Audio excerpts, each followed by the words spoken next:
Hello and welcome. In this session, we are going to be looking at the requirement determination techniques.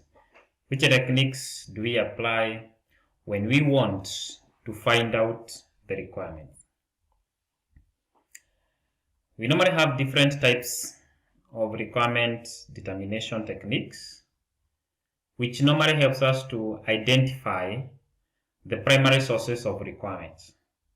So when we want to find out which requirements that exist in respect to a given problem or in respect to a particular proposed system that we are developing, we can either get those requirements by conducting interviews. We can also issue what we refer to as questionnaires.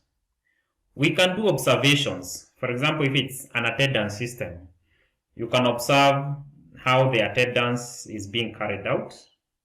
You can do what we refer to as a joint application development. This is where we have different set of teams sitting together, the client, the developers, and the rest of the other team members.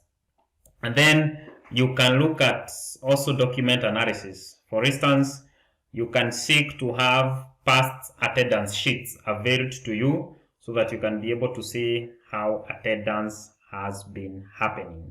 So we shall be looking at each one of them in the short while. Something to note, requirement determination techniques helps us to do what?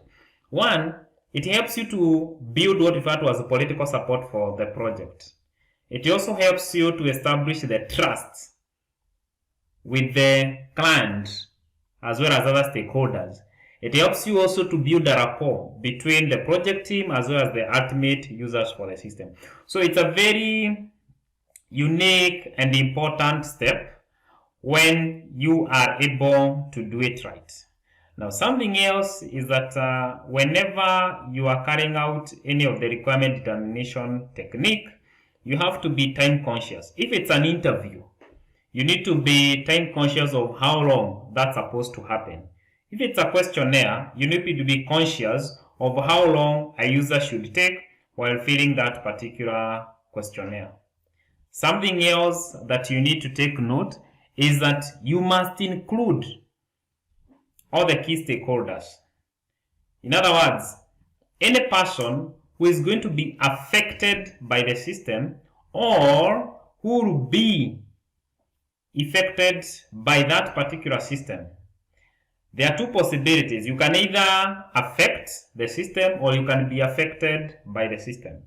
So those are people that you have to include with respect to your project. Another thing, while thinking through the requirement determination techniques, you need to identify whom we refer to as project champions. The project champions can either make your project succeed or they can make your project fail. So during the requirement determination techniques, take notes of the above. Thank you, and I look forward to seeing you in the next lesson.